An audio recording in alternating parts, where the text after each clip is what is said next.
اللہ الرحمن الرحیم. بارش کے دوران جماعت سے پیچھے رہ جانا، گھروں میں ڈیروں میں نماز پڑھنا، اس کی اجازت ہے کہ نہیں ہے؟ تو پہلے حدیث سماعت فرمائیں. میرے سامنے ترمذی شریف ہے، کتاب الصلاۃ، باب ما جاء اذا كان المطر فالصلاة في الرحال.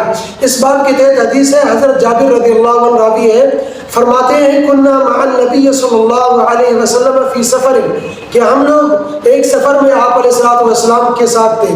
فاصابنا مطر، تو اس دوران بارش شروع ہو گئی. فقال النبی صلی اللہ علیہ وسلم، تو آپ علیہ الصلوۃ والسلام نے فرمایا، اعلان فرمایا، من شاء فلیصلی فی رحلہ، جو شخص اپنے ڈیروں میں اپنے گھروں میں نماز پڑھنا چاہے تو اس کے لیے اجازت ہے، وہ اپنے ڈیروں میں اپنے گھروں میں نماز پڑھ سکتا ہے. اچھا یہ بھی سمجھ لیں کہ آپ علیہ الصلوۃ والسلام کا قافلہ جب کسی جگہ پڑاؤ کرتا تھا تو آپ علیہ الصلوۃ والسلام کے خیمے کے ساتھ ایک جگہ ہموار کر کے نماز کے لیے تیار کی جاتی تھی. تو اس دوران اس سفر میں چونکہ بارش شروع ہو گئی اور وہ جگہ بیگ گئی مکمل، تو سب مسلمانوں کا اکٹھا ہو کر باجماعت نماز پڑھنا اس کے لیے جگہ میسر نہیں تھی، مشکل تھا.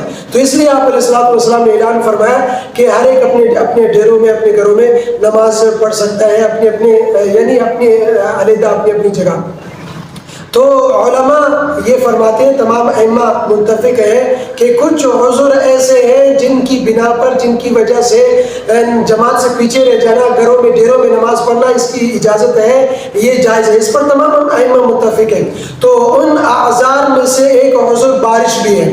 رہی یہ بات کہ کتنی بارش عذر ہے، کتنی زیادہ بارش یہ عذر ہے جماعت سے پیچھے رہ جانے کے لیے، جماعت سے گھروں میں ڈیروں میں نماز پڑھنے کے لیے عذر ہے. تو یہ جو معاملہ ہے یہ مبتلا بھی شخص کی رائے پر چھوڑ دیا گیا.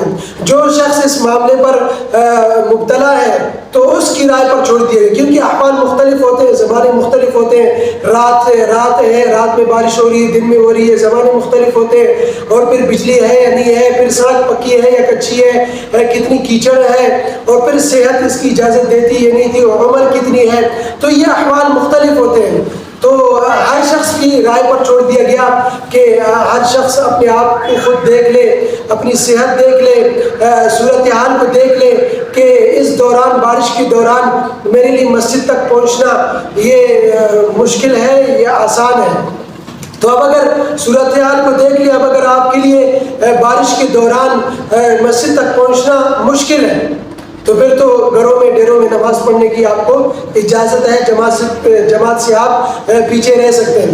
لیکن آپ دیکھ رہے ہیں صورتحال اتنی دشوار نہیں ہے، آپ بڑی آسانی کے ساتھ مسجد تک پہنچ سکتے ہیں. مسجد تک پہنچنا آپ کے لیے مشکل نہیں، دشوار نہیں ہے، تو پھر تو مسجد میں جانا اور جماعت کے ساتھ نماز پڑھنا یہ آپ کے لیے ضروری ہے.